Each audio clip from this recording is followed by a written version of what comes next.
So hello everyone. I hope कि आपने पिछली सारी वीडियोस को बहुत डिटेल में देख लिया होगा, ठीक है।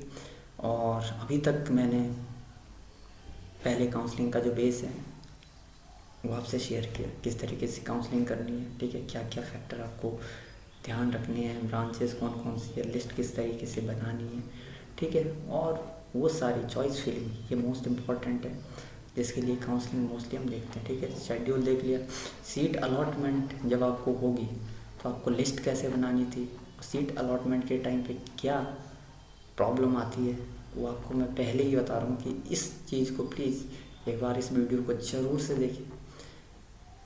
और नेक्स्ट है मेरा आपका सीट अलॉटमेंट फीस पेमेंट और डॉक्यूमेंट वेरिफिकेशन। तो कितनी आपको सीट अलॉटमेंट फ़ी पे करनी है, कौन कौन से डॉक्यूमेंट्स है, आज मैं आज के लेक्चर में इसको कवर करने वाला हूँ, ठीक है। सो जो आपकी सीट एक्सेप्टेंस फीस है, ठीक है। सो यहाँ पे आप देख सकते हो, पढ़ सकते हो कि ठीक है, एक बार अगर आपको किसी candidate once the seat has been allotted to the candidate they have to download the provisional seat allotment letter. वहाँ पे एक प्रोविजनल सीट अलॉटमेंट लेटर आपको मिल जाएगा जैसे ही आपको एक सीट मिलेगी, ठीक है। उसको आपको डाउनलोड करना है, ठीक है। एंड पे the seat acceptance fee for the जोसा काउंसलिंग फी। आपको जोसा के लिए क्या करना है, मतलब एक तरीके आप सीट एक्सेप्टेंस फीस आपको पे करनी है। ये एक तरीके से प्रूफ होता है कि आप क्या आप सीरियसली पार्टिसिपेट कर भी रहे हो काउंसलिंग में या नहीं कर रहे हो। क्योंकि अगर आप ऐसे कर रहे हो तो वो सीट ख़राब हो सकती है, ठीक है। तो वो कंफर्मेशन के लिए आपसे ये पे किया जाता है और बाद में ये रिफंडेबल होता है। So candidate belongs to ST SC या PW कैटेगरी, उनको 15,000 as a seat acceptance fee देनी पड़ती है। बहुत सारे बच्चों को नहीं पता रहता है कि ये एकदम से उनको झटके लगते हैं कि ये क्या क्या हो गया, ठीक है। और जो अदर कैटेगरी है उनके लिए 35,000 पे करना रहता है, ठीक है। जैसे जनरल OBC वगैरह, ठीक, उनको 35,000 सीट एक्सेप्टेंस फीस पे करना रहता है। आप पेमेंट जो SBI नेट बैंकिंग या ई चालान इन दोनों के थ्रू कर सकते हो। आप बैंक में जाओगे, वहाँ पे बोलना कि ठीक है मुझे जोसा के लिए सीट एक्सेप्टेंस फीस पे करना है, तो वो आपको बता देंगे, ठीक है।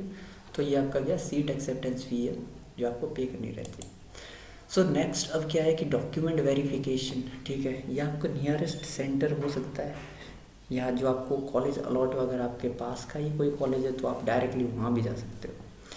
तो जैसे मैं अभी अगेन उत्तराखंड में ये एग्जांपल लूँ तो IIT वाले IIT वालों को IITs में ही जाना पड़ता है, ठीक है। तो IIT रुड़की जा सकते हैं, ठीक है। लेकिन अगर कोई दूसरा तो नियरेस्ट कॉलेज जैसे गुरु काउंट्री हरिद्वार है या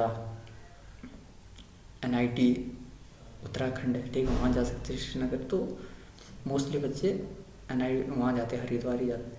तो ऐसे ही आपके भी इस अलग अलग स्टेट में अलग अलग जो सबसे पास वाला कोई IIT NIT, ठीक है, वहाँ जा सकते हो, ठीक है। लेकिन NITs और जो GFIT IITs इनके लिए मोस्टली आप GFTI या आप NITs में जाते हो, ठीक है। So once the student have accepted the seat they have to appear at the reporting center for getting the verification process done of the documents। जितने भी डॉक्यूमेंट्स उनको एक तरीके से आपको वेरीफाई करवाने हैं, ठीक है। Candidate must report the centre at the mention date and time. जो भी अब मेंशन डेट रहेगी, जैसे आपको सीट एक्सेप्ट मतलब अलॉट हो चुकी है, उसके बाद आपको डेट दी जाएगी कि ठीक है विदिन 3 और 4 दिन के अंदर आपको पहले राउंड के बाद आपको सीट एक्सेप्टेंस फीस देनी है। और वो सब जितने भी डॉक्यूमेंट्स है जो कि मेंशन है, जितनी भी लिस्ट, उन सब को लेकर जाना है और डॉक्यूमेंट को वेरीफाई करवाना है, ठीक है, अलॉन्ग विद फोटोकॉपी। अगर आप ऐसा नहीं करते हो तो आपकी जो है सीट जो है वो एक तरीके से बोलते हैं ना कि जब्त कर, मतलब आपकी सीट कैंसिल हो सकती है। आपको ये प्रोसेस करना बहुत ज़रूरी है, ठीक है। और अगर आप कोई फ्लोट का ऑप्शन चूज़ करते हो तो और नेक्स्ट राउंड में आपको अगर बेहतर चॉइस मिलती है तो आपको दोबारा से सारे डॉक्यूमेंट जाके वेरीफाई करवाने पड़ेंगे, ठीक। तो ये आप ध्यान रखना, ठीक है। कि अब उसमें नेक्स्ट इसमें मैं आपको बताने वाला कि कौन कौन से डॉक्यूमेंट्स हैं। ये इसका आप स्क्रीनशॉट ले सकते हो, ठीक है। अगर आपको NITs IIITs GFTIs इसमें अगर आपको एडमिशन चाहिए तो ये सारे डॉक्यूमेंट इनकी आप लिस्ट बना लें और इसको तैयार रखें। और जितने भी IITs हैं उनके लिए आपको ये सारे डॉक्यूमेंट लगेंगे, ठीक है। तो यहाँ पे जो मोस्ट इम्पॉर्टेंट है, आप अगर किसी कार से रिलेट बिलोंग करते हैं तो कार सर्टिफिकेट सेंटर, मतलब मोस्टली सेंटर और स्टेट दोनों का बना के रखना, ठीक है। यहाँ पे वो हर चीज़ यहाँ पे मतलब अगर कोई डिसेबिलिटी है तो उसके लिए, और बाकी तो आपको जल्दी से बना सकते हैं, पर इसमें थोड़ा सा आपको टाइम लगेगा। तो 10th की मार्कशीट ओरिजिनल हो, ठीक है। बाकी अंडरटेकिंग बाय कैंडिडेट आप तहसील या मतलब एक स्टाम्प बना सकते हो, ठीक है, जिसमें आप अंडरटेकिंग दे सको, ठीक है। तो यहाँ पे ये सारे डॉक्यूमेंट आपको रेडी रखने, प्रॉपर फाइल, ठीक है, और सीट एक्सेप्टेंस फीस देनी है, ये सभी डॉक्यूमेंट को तैयार रखें, ओके। सो नेक्स्ट आपके पास क्या रहता है, जब आप वहाँ पे जाओगे, जब आपकी सीट अलॉटमेंट फीस आपने दे दी है और एक जब आपने सीट एक्सेप्टेंस फीस दे दी, ठीक है, जो भी आपकी सीट एक्सेप्टेंस फीस थी वो आपने दे दी है और सारे डॉक्यूमेंट भी आपने वेरीफाई करवा लिए हैं, उसके बाद आपके पास ये 3 ऑप्शन रहते हैं, ठीक है। आपने सीट एक्सेप्टेंस फीस ये दे दी, वो चालान लेके आप गए, उसकी फ़ोटोकॉपी, ठीक है। उसके बाद आपने पूरे मतलब एक तरीके से नियरेस्ट सेंटर पे जाना, ये सारे डॉक्यूमेंट, उसके बाद आपको वहाँ पे 3 ऑप्शन देंगे, फ्रीज, स्लाइड और फ्लोट। तो फ्रीज का मतलब क्या है कि मैं कोई भी चेंज नहीं चाहता कि don't want to take part in next counselling round, मतलब मैं चाहता ही नहीं हूँ कि अगले काउंसलिंग मेरे को जो मिल गया, I am satisfied with this choice, okay, और मुझे यहीं पे फ्रीज करना है, ठीक है।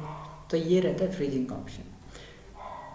सेकेंड आता है फ्लोटिंग का ऑप्शन कि ठीक है, जो भी मुझे who accept the allotted seat but wish to get admission to get a better preference. मैंने प्रेफरेंस बहुत बार मैं मेंशन कर रहा हूँ कि जो आपने लिस्ट बनाई है 1 से 10 तक, आपको 10वें नंबर की सीट मिली है, तो आप चाहते हो कि जो भी ऊपर की सारी चॉइसेस हैं उसके लिए मैं वो सारी प्रेफरेंस जो है अभी मेरी उनके लिए काउंसलिंग ओपन है, उनमें से कुछ भी मिल जाए मैं वहाँ चला जाऊँगा, ठीक है। तो मैं अगेन कह रहा हूँ कि लिस्ट ऐसे बनानी है ताकि आप पूरे 7 राउंड तक जा सको, ठीक है। और अगर आपकी बहुत अच्छी रैंक है तो आपको पहले में मिल जाएगी टॉप की ब्रांच, तो आप पहले ही फ्रीज कर सकते हो। और स्लाइडिंग का ऑप्शन क्या है कि who accept the seat but wants to get better preference within the same college और इंस्टीट्यूशन।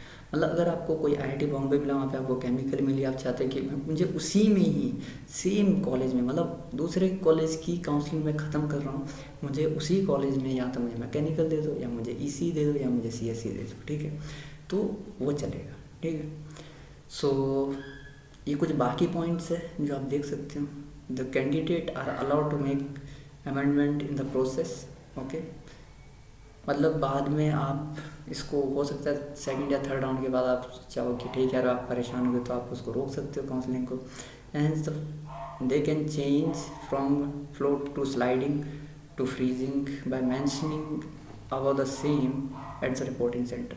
मतलब आप दूसरे तीसरे राउंड में जा सकते हो, बोलते हो कि आपको मतलब हो सकता है आपके किसी सीनियर ने बोल दिया कि यार मान लो पहले आपने सबके लिए काउंसलिंग ओपन रख दी थी, लेकिन ऊपर एक ही ब्रांच है, अब आपको लग रहा है कि मेरे पास में भी एक बहुत अच्छा कॉलेज है, तो बाद में आप आप सोच रहे कि नहीं यार ज़्यादा दूर नहीं जाना, यहीं रहना है, तो आप गए, आपने फ्लोट से स्लाइडिंग में चेंज कर दिया, तो आप वो भी कर सकते हो। Moreover the slide and float option will be offered to those candidate only who have not given admission to their first preference, ठीक है।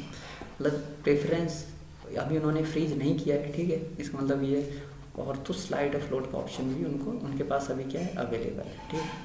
मतलब वो स्टिल अभी किस में, काउंसलिंग प्रोसेस में पार्टिसिपेट कर रहे हैं, ठीक है। सो ये कुछ नोट है, ठीक है, कि कोई भी कैंडिडेट जो है वो लास्ट राउंड में अपनी सीट एलोकेशन में चेंज नहीं कर सकता है, ठीक है। और in case the candidate don't get a seat in the first round, they can wait for the subsequent round because changes happen in second।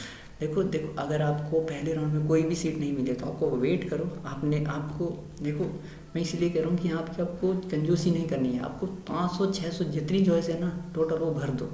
हो सकता है आपको जो आपने भरी वो मिले ही ना, कंपटीशन ऐसा है कि सारे बच्चों की प्रेफरेंस वही है, ठीक है। मान लो 50-60 हज़ार रैंक है, आपने चॉइस ही 50 भरी है और वो सारे 50,000 बंदे की प्रेफरेंस अगर वही आएगी, प्रोबेबिलिटी है ना, हो सकता है, तो उस केस में आपको कोई कॉलेज मिलेगा ही नहीं। तो ऐसा नहीं करना है आपको।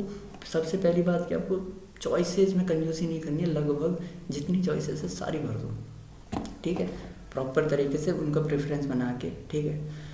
और अगर आपको पहले राउंड में कोई सीट नहीं मिलनी है तो कोई नहीं, सेकंड राउंड में मिल सकती था, और जिस राउंड में भी आपको मिलेगी उस राउंड के बाद आपको रिपोर्टिंग सेंटर पे जाना और अपने डॉक्यूमेंट्स को वेरीफाई करवाना है। Okay, so students who want to get admission in other college में back out from the certain college in JoSAA county. Okay, अगर आपको दूसरे मिला नहीं तो आप मतलब दूसरे कॉलेज में अगर आपको एडमिशन चाहिए तो आप जोसा काउंसलिंग से मतलब बाहर हो सकते हो। Spot round for left over seats, अगर कोई बाद में क्या होता है 7 राउंड के बाद अगर कोई सीट्स बची है, ठीक है, NITs में, तो उसके लिए एक तरीके से स्पॉट राउंड होता है, ठीक है।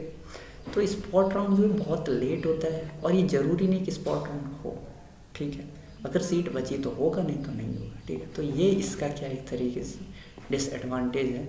और एट दी एंड 9th में क्या आपको वेट करना है लास्ट राउंड का, ठीक है, लास्ट राउंड के लिए आपको वेट करना है। और visit allotted college website for college reporting date, मतलब आपको कॉलेज जो अगर आपने कॉलेज को मतलब चॉइस फ्रीज कर दी है कि हाँ मुझे यही चाहिए, आपने फाइनल डिसीजन ले लिया है, तो आपको क्या करना है, अब वेट करना है 7वें राउंड का। और कॉलेज को फ्रिक्वेंटली विजिट करते रहने, हो सकता है कुछ कॉलेज पहले ही बुला देते हैं कि ओके आप आ सकते हो, वहाँ पे अगेन कॉलेज में जितने भी आपके डॉक्यूमेंट्स वेरीफाई हुए थे वहाँ पे दोबारा से कॉलेज में वेरीफाई होंगे, ठीक है, वहाँ पे उनको सबमिट करना रहेगा ओरिजिनल सब डॉक्यूमेंट्स को। तो सारे डॉक्यूमेंट आप सही से सलामत रखें, और जब भी कॉलेज की वेबसाइट पे रिपोर्टिंग डेट आएगी आप कॉलेज विजिट कर सकते हो। So all the best for college life. Okay, so ये सब था काउंसलिंग से रिलेटेड। आई होप कि यहाँ से आपको काफ़ी कुछ सीखने को मिला होगा कि ओके काउंसलिंग प्रोसेस होती कैसे हैं, और बहुत तसल्ली से ये वीडियो लेक्चर बनाए हैं। सो आई होप, मतलब मेरा एक ही पर्पज़ है, देखो यार अगर आपने मेहनत की है तो वो चीज़ें आपको मिले, ठीक है। एट द एंड में ये कहूँगा कि ये पूरे जो काउंसलिंग प्रोसेस है उसकी एक तरीके से समरी है। प्लीज़ आप इस चीज़ को नोट कर लें और अपने दोस्तों से भी ज़रूर से शेयर करें, ठीक है, क्योंकि बहुत बार होता है काउंसलिंग के बारे में कुछ लोगों को इतना ज़्यादा पता रहता नहीं है, और कुछ मतलब देखो अपने अपने पॉइंट ऑफ व्यू, मुझे ऐसा लगता है कि ये सही है, किसी और को लगता है ऐसा सही, बट मैं आपको अपने लाइफ एक्सपीरियंस बता रहा हूँ जो मैंने खुद से फेस किया है, खुद से देखा है, उस बेस पे मैं आपको ये सजेशन दे रहा हूँ। मैं ये नहीं कह रहा हूँ आपको कौन सा कॉलेज लेना है, कौन सी ब्रांच लेनी है, वो सब आपके ऊपर डिपेंड है, लेकिन मैं आपको बोलते हैं ब्रॉडर व्यू दे चुका हूँ, मैं डिफरेंट एंगल से मैं आपको बोल चुका हूँ कि अलग अलग ब्रांचों में क्या होता है, कॉलेज को कैसे चूज़ करना, लोकेशन की क्या मैटर करती है, ठीक है। और हर चीज़ मुझे लगता है इस कोर्स को देखने के बाद आपको आइडिया मिल चुका होगा कि लिस्ट कैसे बनानी है फाइनल, और उसको कैसे, अगर आप लोगों की रिकमेंडेशन आई तो हो सकता है मैं 2-3 लिस्ट भी मतलब डाल दूँ कि ओके अगर आप IT लेना चाहते हो किस तरीके से आपको लिस्ट बनानी है, और बाकी अदर कॉलेजेस के लिए। सो इस कोर्स को फाइनली हम यहीं पे वाइंड अप करते हैं। सो ये एक तरीके से ओवरव्यू है, ठीक है, आप इसको थोड़ा सा ध्यान रखें। So have a good journey ahead. I hope कि आप एक बहुत अच्छे इंजीनियर बनेंगे, ठीक है, in future. So thank you, have a good day. और जाते जाते प्लीज़ एटलीस्ट चैनल को लाइक, सब्सक्राइब और शेयर ज़रूर करना, ठीक है। और update about college life, college में प्रिपरेशन कैसे करनी है, कॉलेज के बाद जॉब में क्या करना रहता है, उनके ऊपर भी मैं एक से लेक्चर्स कोर्सेज बनाऊंगा, ठीक है। तो उन सभी अपडेट्स के लिए आप चैनल को सब्सक्राइब कर सकते हो। Okay, so thank you, have a good day.